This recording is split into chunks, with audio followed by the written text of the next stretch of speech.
Be me Connor, a copywriter. Not a rock star, not a genius, just a guy who's good with words. For about 5 years, I worked at what I can honestly say was the best advertising agency in the city. Not the biggest, not the most famous, but the best. Our office wasn't some flashy glass and steel monstrosity. It was a converted warehouse with exposed brick, worn-out leather couches, and a whiteboard wall that was permanently covered in a chaotic mess of slogans, sketches, and bad jokes. The place ran on 3 things: coffee, talent, and mutual respect. The culture was simple. You were judged on one thing and one thing only: the quality of your work. Nobody cared what you did on weekends, what your politics were, or how you dressed. If your ideas made clients money, you were golden. If they didn't, you weren't there for long. Pure meritocracy. It was beautiful. At the heart of this creative engine was Liam, our senior creative director. Liam was in his late 40s, looked perpetually tired, and had the most cynical, deadpan sense of humor I've ever encountered. He was a creative purist. He hated meetings, hated corporate jargon, and hated anything that got in the way of a good idea. But the man was a certified genius. I remember one time we were all stuck. A huge potential client, a manufacturer of commercial truck tires. Talk about a boring product. We'd been throwing ideas at the wall for a week, and nothing was sticking. The team was burned out. Morale was low. We were in the conference room late one night, surrounded by empty pizza boxes. Liam had been quiet the whole time, just doodling on a notepad. Suddenly, he tears off a sheet, slides it across the table, and just says, "There." On the paper was a rough sketch of a lone truck driving through a desert at sunset. Underneath, he'd written a 5-word slogan. It was perfect, simple, powerful, and it captured everything the client wanted to be about: reliability, endurance, the heart of the country. The room went silent for a second, then just erupted. That was it. That was the campaign. His other half was Noah. Noah was our lead designer. Young guy, maybe mid-20s, painfully shy. I think I heard him speak in full sentences maybe a dozen times in all the years I knew him. He communicated through his art. You could give him the most abstract concept, a feeling, a single word, and he'd come back with a visual that would blow your mind. Liam would have the spark of an idea, and Noah would be the one to build a star out of it. That night, Noah took Liam's napkin sketch. He didn't say a word, just nodded, took it back to his desk, and put on his headphones. The rest of us went home to get some sleep. I came in the next morning, and Noah was still there. He hadn't slept. On his monitor was a fully realized 20-page presentation deck. He'd built an entire brand identity around that one sketch. Logos, color palettes, mock-ups for print ads and web banners. It was breathtaking. We presented it to the tire company a few days later. They signed a 3-year, multi-million-dollar contract before we even finished the presentation. That was our agency. A place where a cynical veteran and a quiet kid could create magic because they were given the freedom to do what they did best. We worked hard, but it never felt like a grind. We were a team of professionals who respected each other's talent. Then, sometime in the spring, the email went out. Our old head of HR, a nice woman who mostly handled payroll and benefits, was retiring. The CEO had hired a replacement.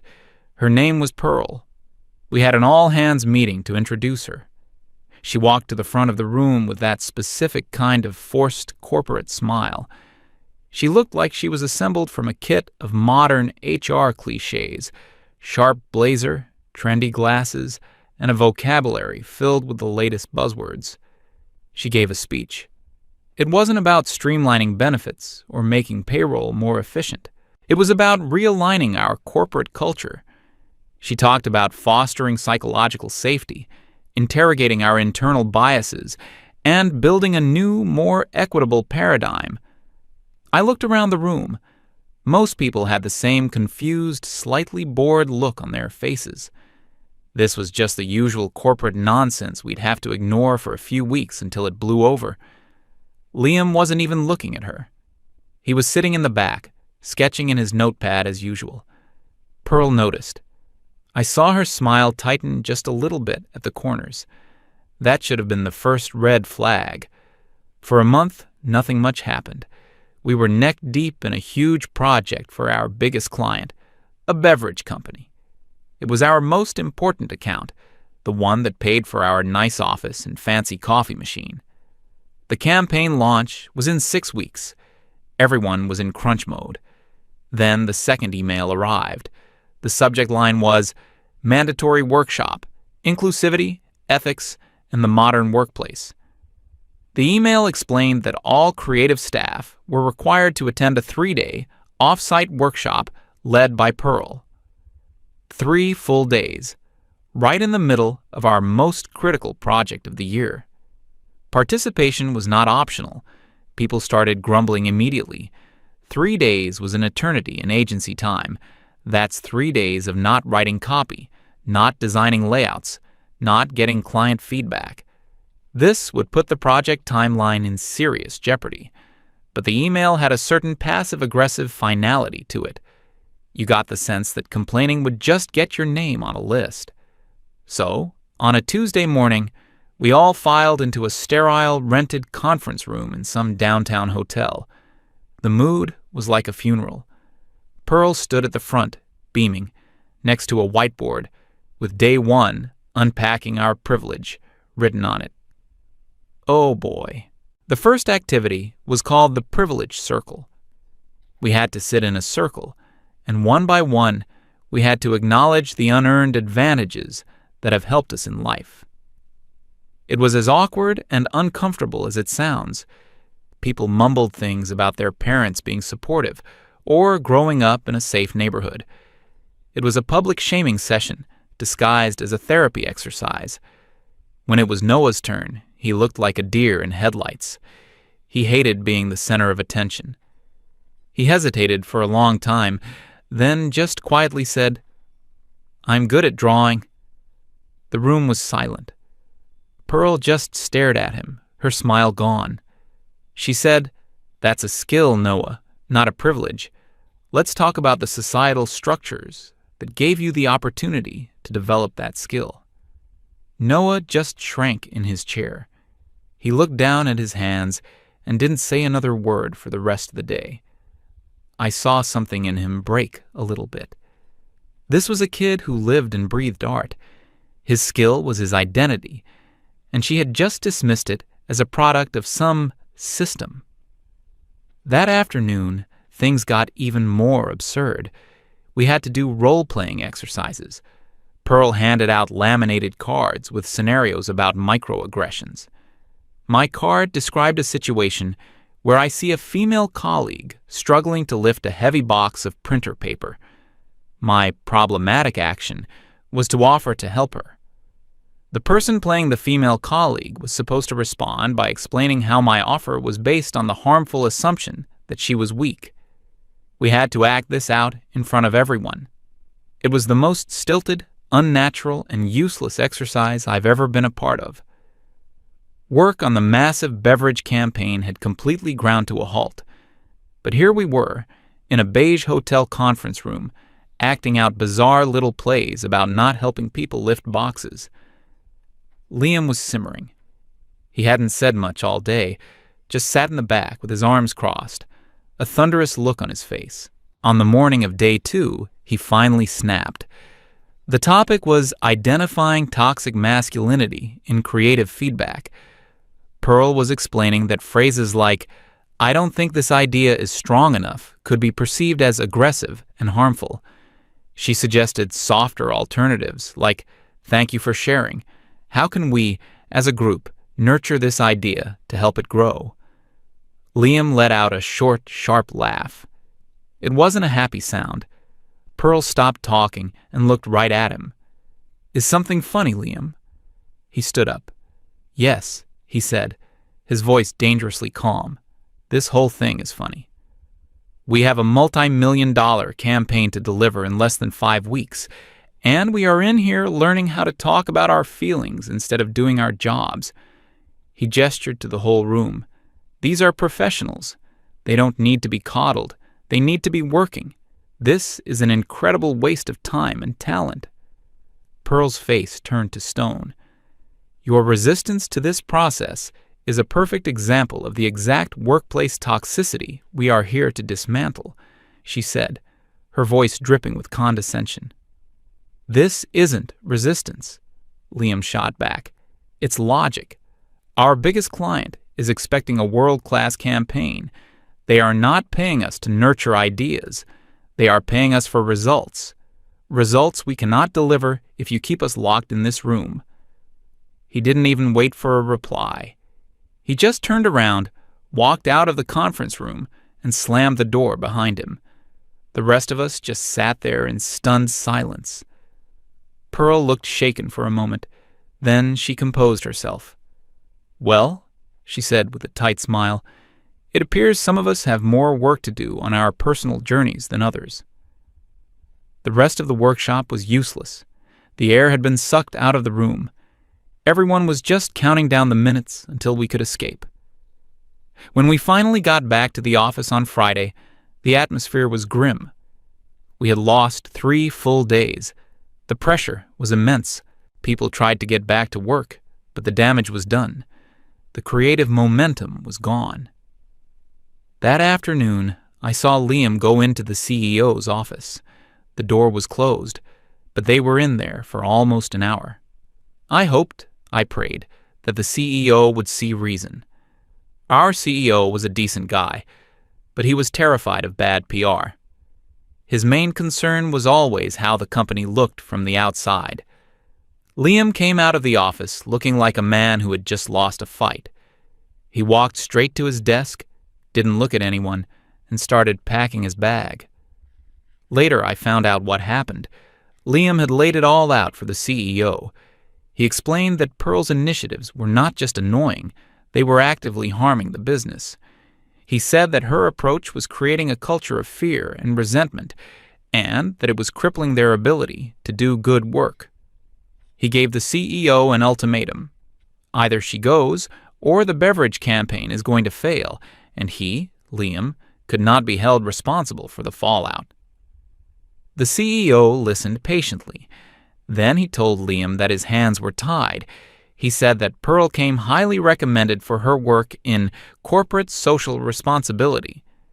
He said firing her after she had just initiated these workshops would be a PR nightmare. Imagine the headlines, Liam. Creative agency fires diversity chief for trying to fix toxic culture. We'd be destroyed on social media. The CEO asked him to just be a team player and try to see her perspective. He chose the appearance of virtue over the reality of his own company's success. He chose to protect himself from a hypothetical Twitter mob instead of protecting the man who had built his agency. That was the moment our company died. We just didn't know it yet. Liam went home early that Friday. I saw him walk past Noah's desk and put a hand on his shoulder. He said something too quiet for me to hear. Noah just nodded, not looking up from his screen. There was a feeling of dread in the air. The weekend came and went. On Monday morning, Noah's desk was empty. There was an email from the CEO in our inboxes. It was a short, sterile message announcing that Noah had resigned to pursue other opportunities. It thanked him for his contributions and wished him well. No farewell party, no goodbyes. He had just vanished. The creative department felt like a ghost town. Noah was the quiet heart of it. His absence was a physical presence. People were whispering all day. Where did he go? What happened? By lunch, the news had broken. He'd accepted a job at our biggest competitor, a place that had been trying to poach him for years. They probably doubled his salary. But I knew it wasn't about the money. It was about respect. They weren't going to make him sit in a circle and apologize for being talented. They were going to let him create. Liam didn't even seem surprised. He walked into the office around 10 a.m. holding a cardboard box. He didn't go to his desk. He walked straight to the CEO's office. He was in there for less than 5 minutes. He came out, walked over to me, and put out his hand. "It's been a pleasure, Connor." And that was it. Our genius was gone. The 2 pillars that held the entire creative side of the agency up had been removed in the span of a few hours. Pearl sent out an email that afternoon. It was about moving forward into a new and exciting chapter, and the opportunity to bring in fresh voices that align with our core values. I read it and felt sick to my stomach. She wasn't just clueless. She was celebrating. She had won. She had driven out the toxic elements and could now build her utopia. She had no idea that she was now the queen of a pile of ashes. The exodus started the next day. It wasn't a dramatic shouting match kind of thing. It was quiet, professional, deadly. 2 of our best copywriters, one of whom was my deskmate and a good friend, put in their 2 weeks' notice. They had both received calls from Liam. He was starting his own small, specialized agency and wanted his best people with him. Of course, they said yes. They were loyal to him, not to a company that had just let him walk out the door.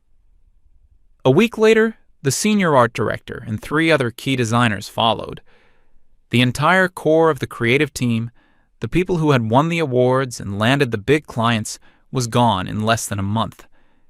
Each departure was announced with the same cold corporate email from the CEO. We wish them well in their future endeavors. The office started to feel hollowed out. There were so many empty desks. The constant buzz of creative energy was replaced by an awkward, library-like silence. Those of us who remained were walking on eggshells. We were the ones with mortgages, with kids, the ones who couldn't afford to just quit without something else lined up. We kept our heads down and tried to salvage the beverage campaign. It was a disaster. The heart and soul of the project had been ripped out. We had the skeleton of a great campaign, but no one left had the talent to put the meat on the bones. Pearl, meanwhile, was in her element. She was now in charge of rebuilding the creative department from scratch. The hiring process was a spectacle. I sat in on a few interviews as the senior creative left in the department. Pearl didn't ask candidates about their portfolio, their past campaigns, or their creative process. Her questions were all about their values. Describe a time you challenged a problematic narrative in a team setting. How do you see your work contributing to social justice? What are your pronouns? We ended up hiring a handful of recent graduates. They had impeccable academic credentials in fields I'd never heard of, and their social media feeds were pristine examples of modern activism. What they didn't have was a shred of actual demonstrable talent. Their portfolios were filled with passion projects and conceptual art pieces, nothing that showed they could sell a can of soda. The new team was different. They spent more time debating the socio-political implications of a font choice than actually designing anything. Every meeting became a minefield of jargon and ideology. You couldn't give direct feedback without being accused of stifling their voice. The work they produced was terrible. It was safe, generic, and completely devoid of personality. Every idea felt like it had been run through a committee of corporate lawyers and campus activists. It was the kind of advertising that people actively ignore. We cobbled together a final presentation for the beverage client. It was a bloodbath. The client was expecting the usual Liam and Noah magic. Instead, we presented them with a series of bland, soulless concepts that looked like stock photos with slogans written by a bot. I've never seen a client get so angry in a meeting before. The account director looked at us with a mixture of confusion and betrayal. He asked point blank, "Where's Liam? Where's Noah? What is this?" Our CEO tried to spin it, talking about our new creative direction and fresh perspectives. The client wasn't buying it. They cut the meeting short. 2 days later, we got the official notification. They were terminating our contract, effective immediately. This wasn't just losing a client. This was losing the client, the one that accounted for nearly 40% of our annual revenue. The news hit the office like a shock wave. Now everyone was scared. The quiet grumbling turned into open panic. The financial reality of what had happened was starting to sink in. We were in a death spiral. Without our star talent, we couldn't keep our best clients. Without our best clients, we couldn't afford to hire new talent. It was over. The magic was gone. The CEO called Pearl into his office that afternoon. For the first time, he looked genuinely furious. The fear of bad PR had been replaced by the fear of bankruptcy. I couldn't hear what was said, but the shouting was audible through the closed door. It was the first time I'd ever heard him raise his voice. She came out about half an hour later. Her face was pale and her eyes were red. He didn't fire her. Even then, he was too much of a coward. But he had clearly laid the blame for this catastrophe squarely at her feet. He had told her that the massive hole in our budget was now her problem to solve. The irony was thick enough to choke on. She, the HR manager, was now responsible for overseeing the layoffs that were inevitably coming. She had to dismantle the very team she had so carefully built based on her ideals. She had gotten everything she wanted. She had created her safe space. She was surrounded by people who aligned with her core values. And now she had to look them in the eye and tell them they no longer had a job because the company was broke. I handed in my resignation the next morning. There was no point in sticking around to watch the ship sink. My exit interview was with Pearl. It was just the two of us in her office. She looked exhausted, defeated. She went through the standard checklist of questions without any of her usual ideological fervor. At the end, she looked up at me, and for the first time, I saw something other than smug certainty in her eyes. She asked, "Was it really so bad here before?" I thought about it for a moment. I thought about the late nights fueled by pizza and creativity. I thought about Liam's napkin sketch and Noah's overnight design marathon. I thought about the feeling of being part of a team that respected talent above all else. "No, Pearl," I said. "It wasn't bad. It was great. You just couldn't see it." I don't know if she understood. I don't think she was capable of it. In her worldview, a place like our old agency couldn't be great. It had to be problematic. It had to be fixed. She was like a doctor who insists on performing surgery on a perfectly healthy patient. She couldn't stop until she had broken something. On my last day, I packed my small box of belongings and walked out the door without looking back. The place was a tomb. The few remaining employees looked like ghosts, just waiting for the inevitable. That evening, I met up with the old crew for drinks. Liam, Noah, the other writers and designers. We were all there. Liam's new agency had just landed its first big client. Noah was already winning awards at his new job. Everyone was happier, more relaxed. They were back in an environment where their skills were valued. We were all laughing and trading stories about the old days. Liam raised his glass for a toast. He looked around at all of us, the team he had built, the team that had followed him. "To competence," he said. "It's the only thing that really matters." We all clinked our glasses together. About 6 months later, I walked past our old office building. There was a for lease sign in the window. The agency was gone. All that talent, all that success, all those years of hard work, erased. Not by a bad economy, not by a competitor, but from within. It rotted from the head down, poisoned by an ideology that valued feeling good over being good. They didn't just lose their best employees, they lost the very idea that being the best was something worth striving for. And that's a lesson I'll never forget.